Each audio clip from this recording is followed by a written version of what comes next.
Okay, so driving alone through the desolate Mojave Desert, Jim Morrison turns up the radio as the broadcast is interrupted by a special bulletin.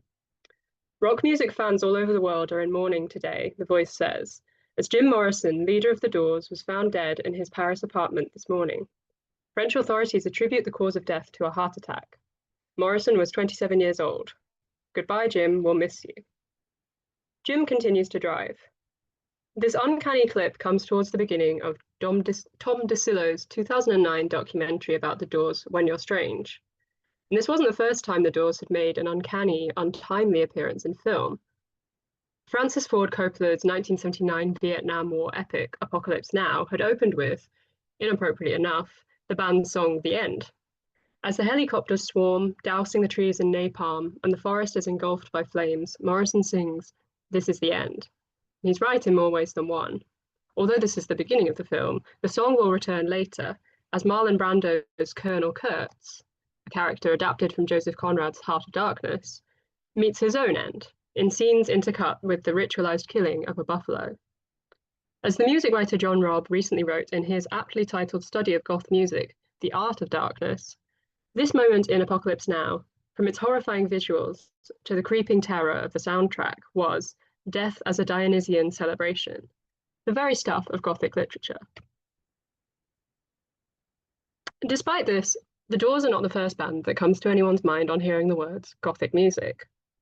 Although the term Gothic rock was first used by a journalist in the review of the Doors, they seem to lack the more obvious links to the Gothic of bands like Black Sabbath, where the clue might be in the name, or perhaps the back-combed hair and heavy eyeliner of Susie and the Banshees, Bauhaus, Nick Cave and the Bad Seeds, or the abjectly miserable sound of Joy Division.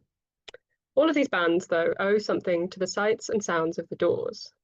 In this talk, I want to discuss the Doors as a proto-goth influence on all of that music, but also to look backwards in time from the Californian band's heyday in the late 1960s. I want to uncover their musical and lyrical roots in 19th century Gothic literature and culture. So as John Robb suggests, when thinking about Jim Morrison in particular, his romantic literary forebears are far more important than any musical ones. Steeped in dark influences from Blake to Coleridge, Byron to Baudelaire, and Rimbaud to Nietzsche, Morrison made this band what it was, a strange chapter in the history of rock and roll, a cornerstone in the Gothic's transmutation from an intermittently revenant fad of 19th century art and literature to a dominant fixture of 21st century subculture. So to begin, as Apocalypse Now does with The End, and that eerie clip from the documentary. So that clip is artificial. The radio announcement of Morrison's death is spliced together with footage from an experimental film he took part in called HWY, An American Pastoral, in 1969. In the film, he plays a sanitized version of a character who will appear in one of his songs, Riders on the Storm, which is about a hitchhiker in the Californian desert who thumbs his way into a car with a family of 5 and kills them all. A true story and a gruesome twist on the idea of American pastoral. But in the film, Morrison is merely a drifter traveling around the desert. He never really listens to a special bulletin reporting that he has died in Paris. That would happen 2 years later, on the 3rd of July, 1971. And although the circumstances of his death were uncertain, an autopsy was not required by French law, so he was soon buried without great ceremony in Père Lachaise. There's his grave. And the story of this tombstone is suitably Gothic. Morrison had been buried with such lack of ceremony that his grave lacked a headstone or even any kind of marker for some years.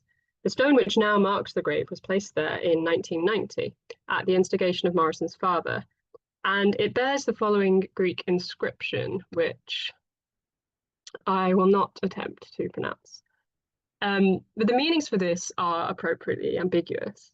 So it could mean true to his own spirit, or it could be along more sinister lines, according to his own demon. And there is an article which discusses these nuances of translation, which tells the tale of how Morrison's father consulted a classical Greek scholar to make sure the words were just as he wanted. For this scholar, the word daemon, in the middle here, connoted a range of possibilities. It could be a tutelary spirit or a guide, an accompanying deity, or it could be a more abstract concept of chance or fate ruling one's life. But this may not have been exactly what Morrison's father had meant.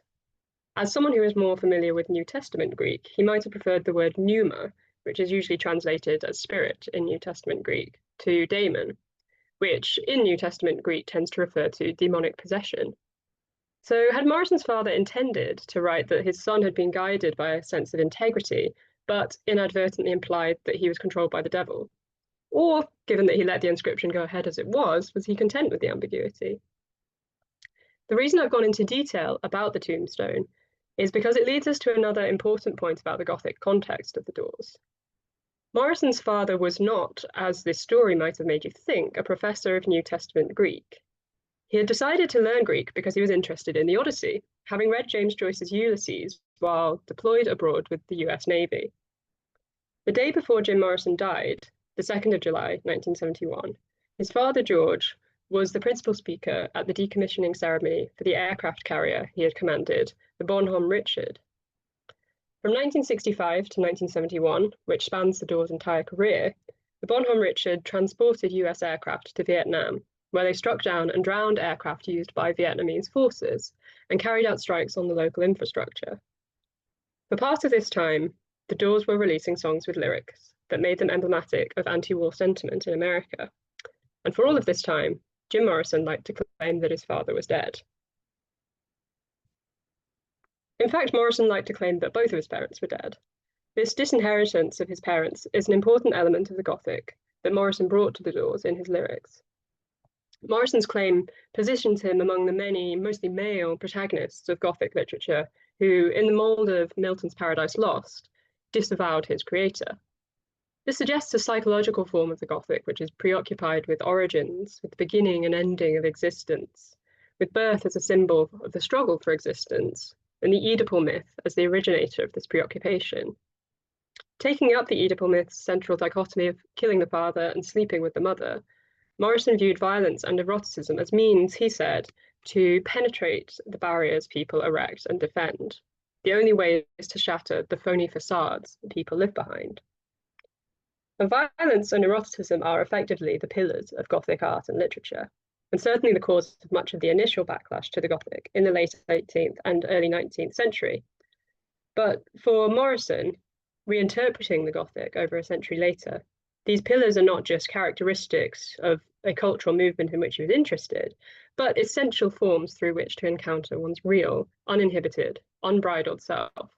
So violence and eroticism become both a topos and a technique for the Doors. The main part of this talk will be taken up with Jim Morrison's lyrics and poetry, sometimes indebted to the Gothic modes of his poetic predecessors, and sometimes innovating a distinctly modern American Gothic forged against the backdrop of events in Vietnam and at home. But first, it's probably worth saying a little about the band and their music.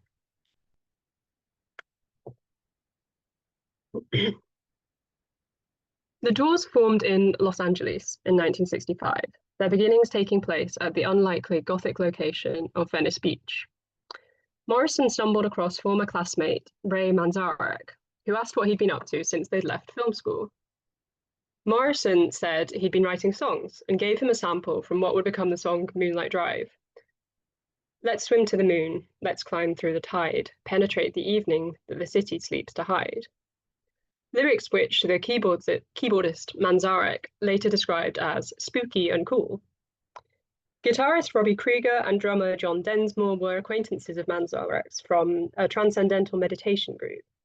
So all the components of the Gothic concoction were in place from the beginning. Over the following 6 years, they released 6 studio albums containing rock music brewed with jazz, blues, classical, psychedelia, and funk, until Morrison's death in 1971 put an end to the band. Now, it's a fairly common and fairly reasonable claim that what made the Doors distinctive was Jim Morrison's lyrics, his baritone drawl, his delivery and stage presence, and his looks. But I want to pause now on another aspect of the band which gave them a unique and Gothic edge: Manzarek's organ playing. The late 60s were the organ's heyday in rock music, an archetypal example being Procol Harum's haunting elegiac A Whiter Shade of Pale, which features a Hammond organ playing a descending ground bass line reminiscent of J.S. Bach's Air on the G string.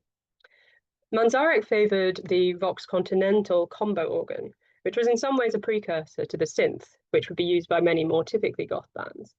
But the more classical sound of the combo organ lent the Doors their particular Gothic touch. For listeners in the 60s and perhaps now as well, hearing an organ might well have conjured up cliched images from horror films. Bach's Toccata and Fugue in D minor, notably, already had a long history of striking up at pivotal moments in films. So we've got a 1931 version of Dr. Jekyll and Mr. Hyde, a 1934 adaptation of Edgar Allan Poe's The Black Cat, which starred Bela Lugosi, the Dracula actor, who would be immortalized in one of the all-time great goth songs, Bela Lugosi's Dead by Bauhaus. And Toccata and Fugue became so well-worn a Gothic trope that by 1950, Sunset Boulevard uses it as a sort of sonic gag. And you might recently have heard Feathers McGraw playing it in Wallace and Gromit, Vengeance Most Foul. So in The Doors, Manzarek never quite burst into Toccata and Fugue in this evil Gothic way, but like Procol Harum, he knew his Bach and sometimes channeled the German composer. So Light My Fire, one of the best-known Doors songs, has an extended organ introduction, which it was inspired by Bach's 2 and 3 parts Inventions.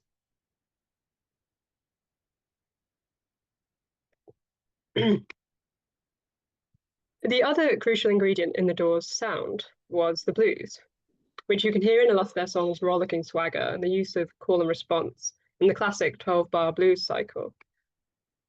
Deborah Devi writes that the name the blues originated in the old term blue devils for melancholy, particularly alcohol-induced melancholy. By the end of the 19th century, the term came to encompass music from the American South, in which singers gave vent to this melancholy, with their narratives often touching on enslavement and racial discrimination. So with the emergence of this music post-Civil War, the emphasis on race relations, references to traversing the vast sprawl of rural America, all of these elements make it possible to think of the blues as part of an American Gothic. And blending this with the classically spooky sound of the organ, the Doors created a Gothic sound which harked back to old-style scariness and pointed to the horrors of present-day America. Manzarek later commented on this, using terms drawn from Friedrich Nietzsche's The Birth of Tragedy. We just combined the Apollonian and the Dionysian. The Dionysian side is the blues, and the Apollonian side is classical music.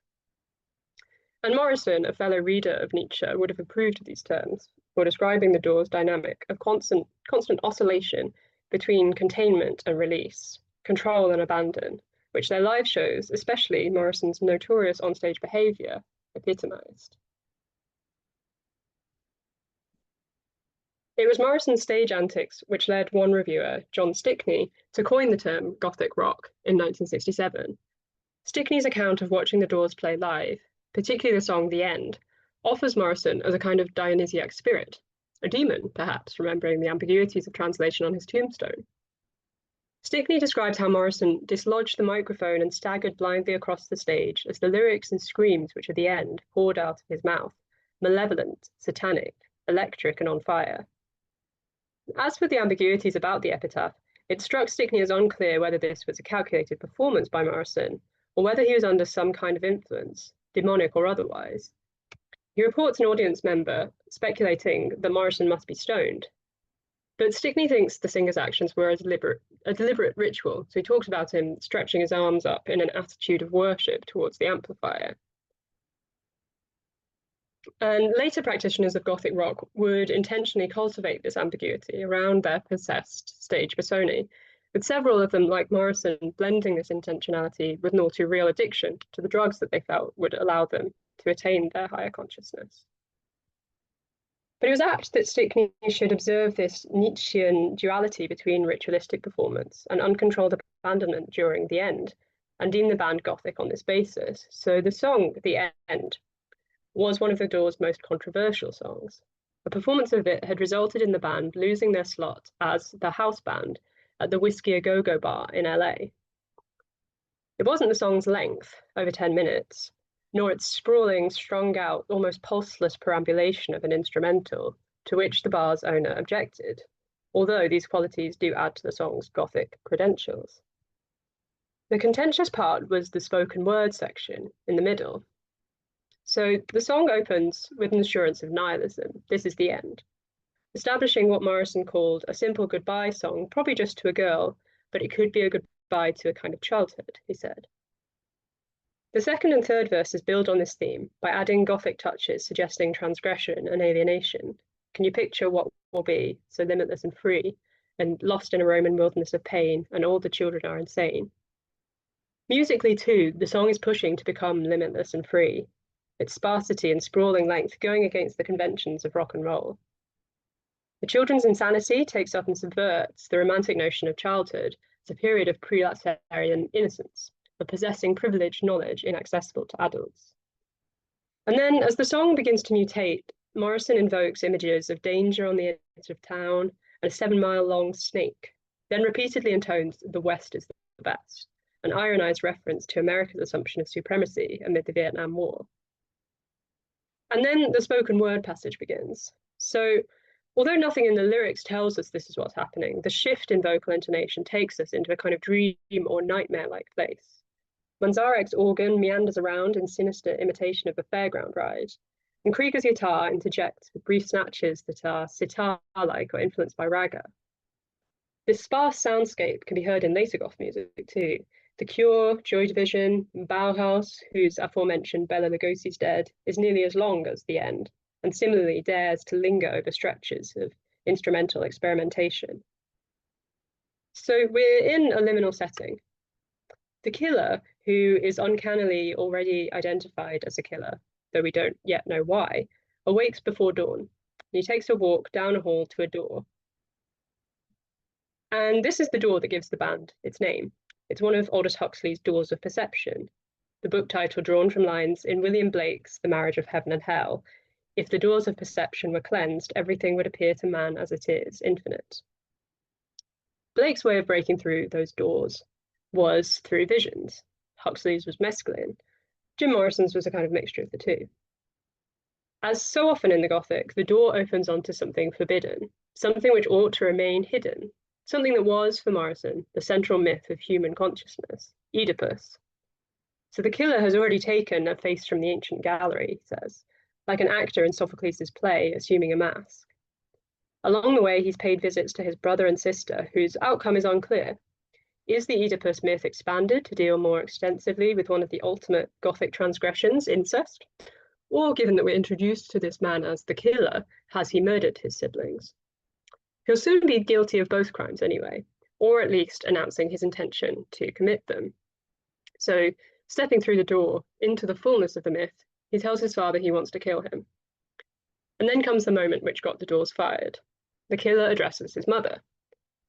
In live versions, Morrison often supplied the missing words which followed "Mother, I want to," while in the studio version, which featured on their debut album, Morrison's voice collapses into an incoherent scream after he says "I want to," as if the song cannot contain this ultimate transgression of the taboo. And I actually prefer it with the words missing. It seems like a more appropriately Gothic allusion to something encrypted and unspeakable.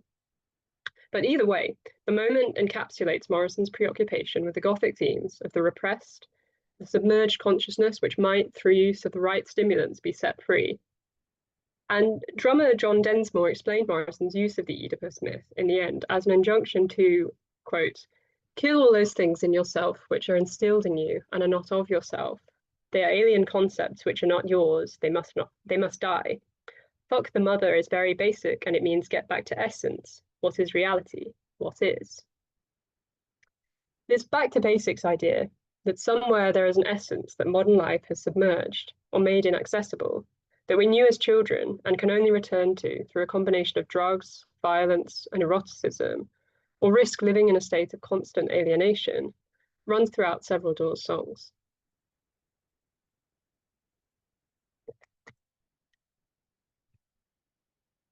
Break On Through is a prime example. Its chorus referencing another side, which might be accessed through drugs, or perhaps if you were one of the other members of the Doors, transcendental meditation. The song is musically less suggestive of these Eastern influences than the end, but it does feature the same screaming vocals from Morrison, including in the line "She Get High," which was predictably censored for radio play. The critic Tristan Connolly has written about the influence of William Blake's poetry on Morrison in the collection Blake 2.0, It's probable, she writes, that Morrison's knowledge of Blake came second-hand, via authors that we know he did read, such as James Joyce, T.S. Eliot, Allen Ginsberg, and of course Aldous Huxley. But this makes the intertextual exchange between Morrison's lyrics and Romantic poetry no less potent. This song shows Morrison joining a host of Romantic poets who used drugs to access the deepest and darkest recesses of the mind, transforming into lonely, melancholic travellers of a desolate interior landscape.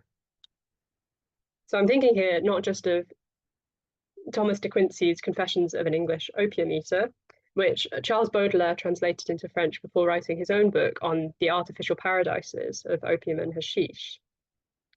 I'm also thinking of the uses of opium in Samuel Taylor Coleridge's poetry, both to assuage the melancholy on display in Frost at Midnight and Fears and Solitude, and to induce mystical visions in the Rime of the Ancient Mariner and Kubla Khan.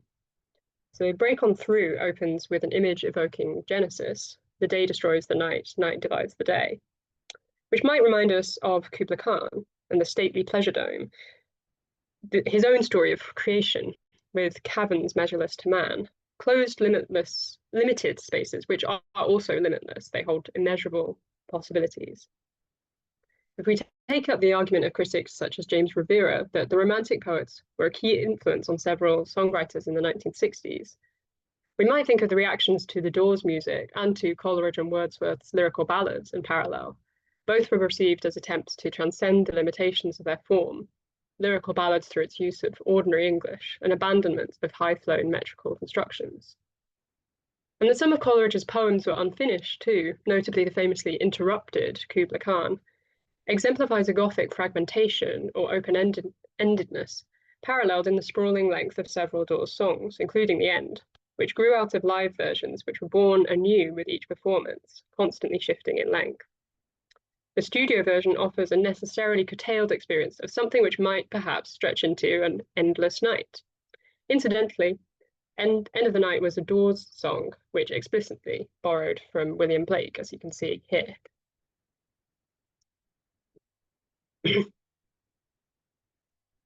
So next song, People Are Strange, hinges on the uber-Gothic theme of solitude. The obvious reference in this song is to Albert Camus' L'Étranger, which appealed to Morrison's interest in the violence of the outsider. And Camus' novel would resurface in Goth music later in The Cure's early song, Killing an Arab. But the Doors song has deeper roots.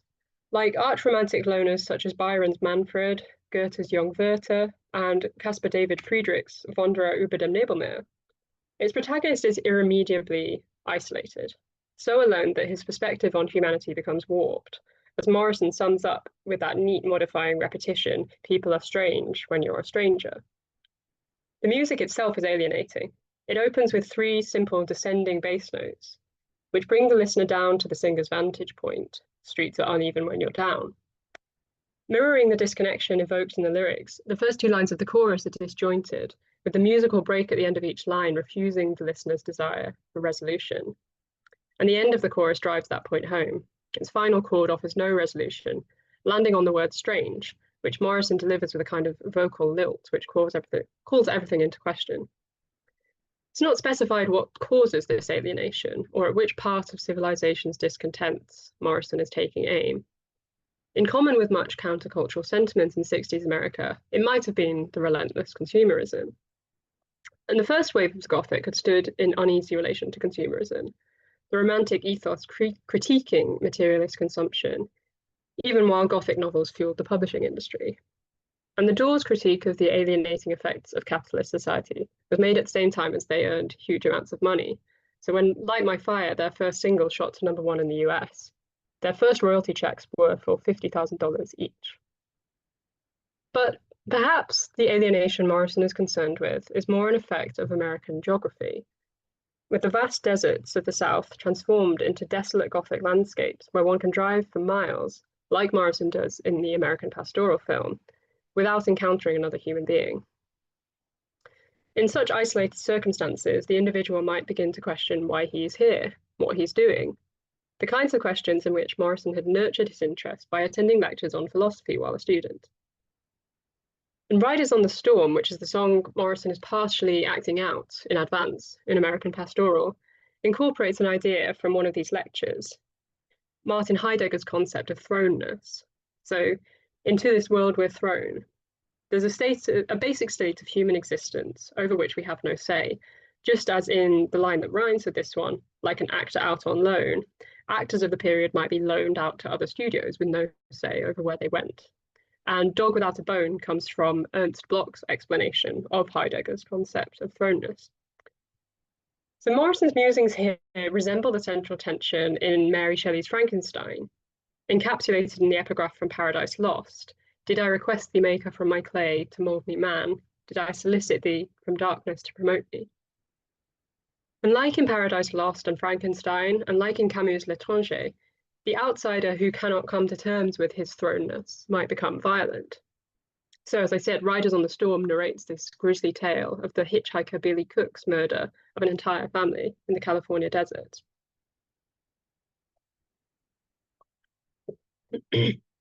And this song has further Gothic kudos because, as the last song that Morrison recorded with the Doors in 1971, it's a kind of eerie swan song.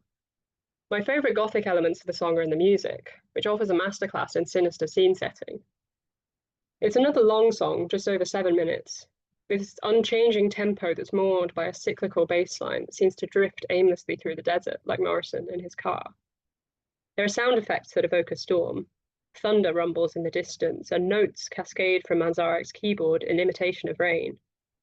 Most sinister of all, the song vocal is overdubbed with a whisper that's barely discernible on a casual listen, but it comes through best with headphones, on lines like Riders on the Storm, Killer on the Road, and You've Gotta Love Your Man. And that second verse there does seem a little incongruous, taking us away from the hitchhiker narrative into a direct address to a woman on whom the world seems to depend. But the romantic relationship, as so often in the Gothic, is the antidote to the violence in the rest of the song. And either route, the violent or the erotic, promises to combat the phony facades people live behind, to return to Morrison's term. It was this use of and indulgence in the erotic which presumably drew him to the work of Aeneas Nin, who is referenced in the song The Spy.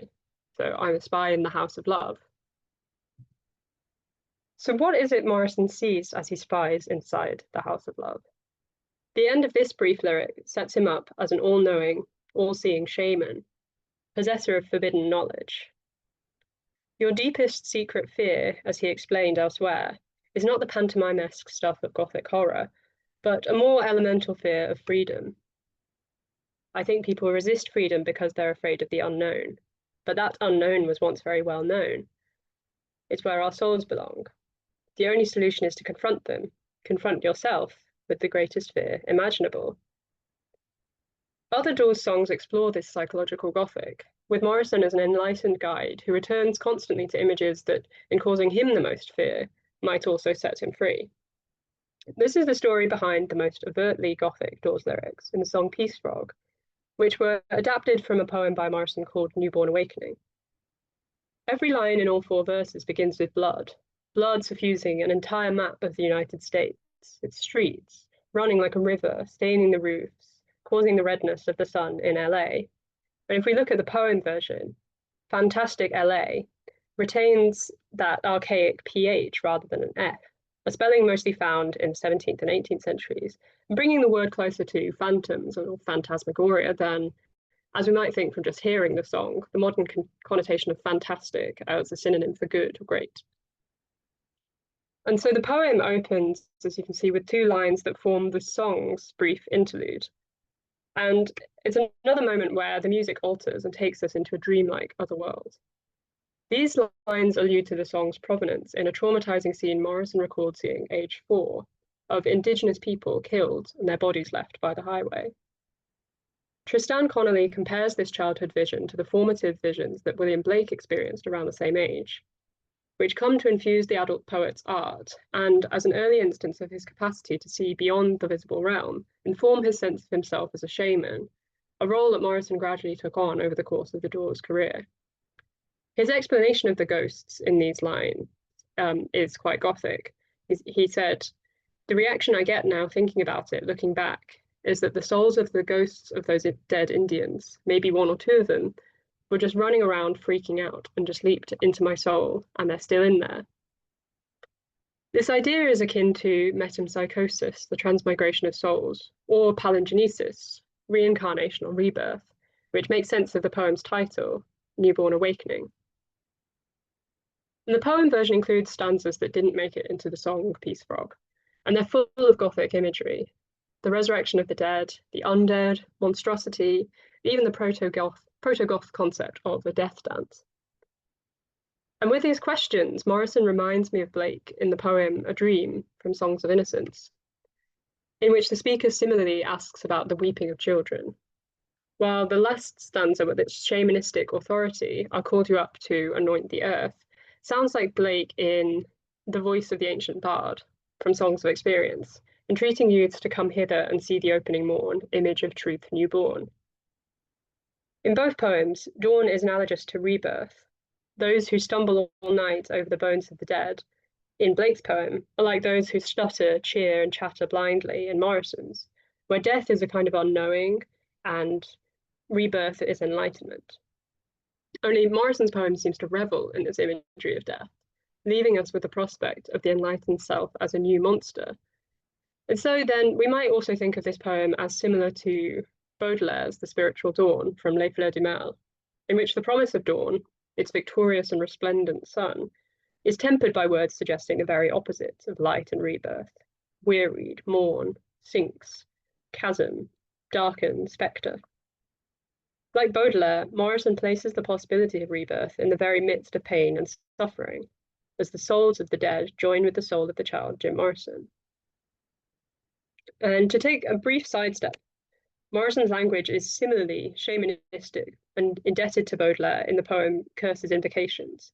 I won't dwell on it for long, but here Morrison scrambles together a litany of unsavory, unsettling characters whose epithets evoke disgust on various levels: sexual, visceral, violent, political, before calling on them all, as he does the dead in Newborn Awakening, to rise and join his procession. So back to Newborn Awakening. While Morrison's voyeuristic profiting from the image of the unknown, voiceless, indigenous people is discomforting, the metempsychosis furnishes him with an artistic origin, a founding point for his oft expressed sentiments in favor of so-called primitive people and against capitalist warmongering America.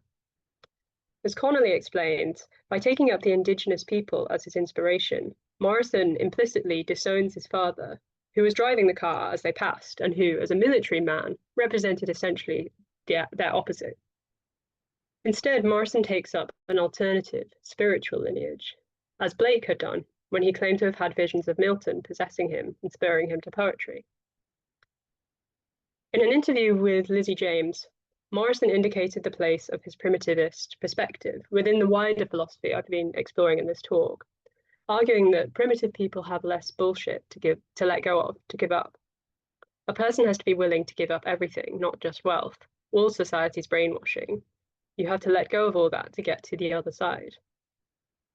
He also explained that so-called primitive cultures live peacefully, he said, in harmony with the earth, the forest, animals. They don't build war machines and invest millions of dollars in attacking other countries whose political ideals don't happen to agree with their own. So just as some Gothic authors' depictions of barbarism abroad or hundreds of years ago were implicit comments on their own place and time, Morrison invokes the perception of primitive culture's barbarism to expose Western hypocrisy. Not only does America project a false idea of simplicity on these cultures while suppressing its own natural instincts, but it projects onto them an idea of violence while immured in violence itself. So blood will be born in the birth of a nation from Peace Frog insinuates this. Lizzie James recalled Morrison referring to the historic and deeply racist film The Birth of a Nation as a definitive American epic because, as he said, America was conceived in violence.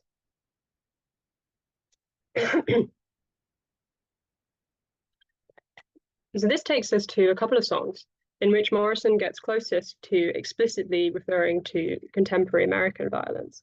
More examples in which he would disown his parentage, the songs about Vietnam. So The Unknown Soldier refers to those lost in war who cannot be identified. And Morrison's lyric heightens this sense that the soldier's anonymity is a result of America's willful blindness to the violence it is perpetrating.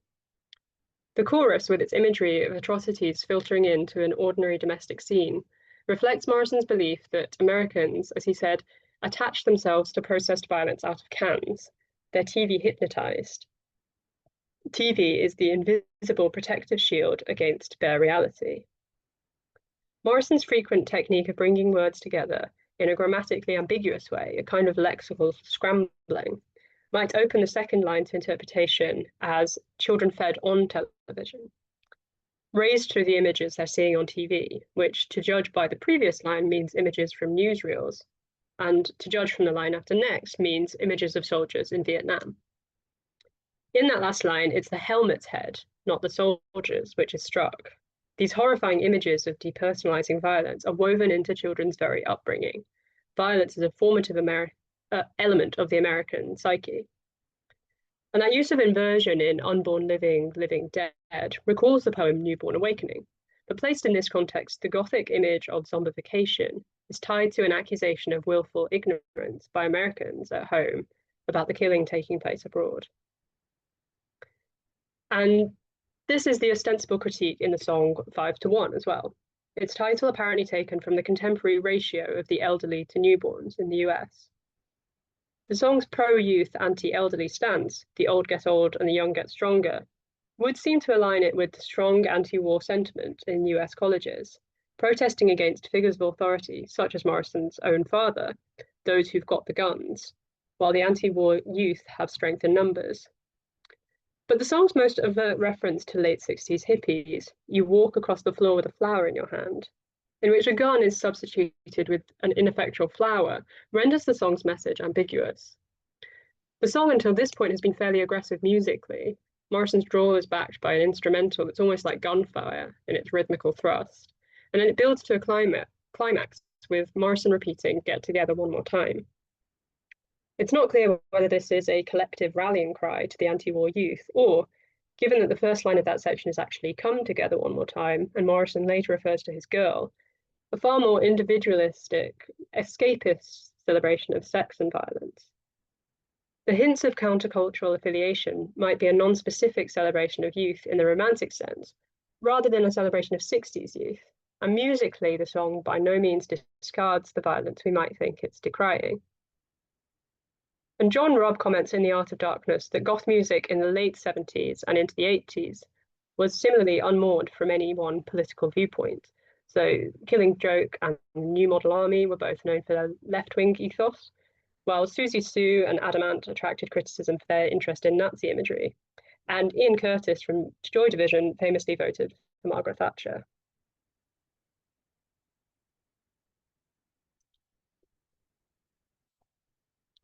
So the final Doors song I want to look at captures various aspects of the Gothic influences they absorbed and transmitted. Horse Latitude sits at the confluence of a strange mix of origins underlying the Doors. The rock and roll band with the front man, who wanted to be Baudelaire or Rimbaud. For listeners drawn in by Light My Fire or Break On Through to the Other Side, Horse Latitudes may have been slightly puzzling. The minute-and-a-half long song opens with gusts of wind, actually a hand-wound tape recorder manipulating a burst of white noise to evoke a storm. As if stood atop a ship's prow, Morrison shouts his poem to the wind, each line punctuated by an eerie sound effect, the crack of a whip, or one of the other band members wailing into the microphone, or objects clattering in the distance, or clumps of atonal, arrhythmic notes on a piano. It's the closest the Doors get to sounding like a horror movie soundtrack. And the Horse Latitudes are located between 30 and 35 degrees in the subtropics, perilously stormy waters in which errant ships are forced to jettison their cargo to become lighter and sail more smoothly. And in these lyrics, we might by now recognize Morrison's typically Gothic style. He's drawn to military images, so the sea conspires in armor, and inverted tropes about reproduction. Her sullen and aborted currents breed tiny monsters.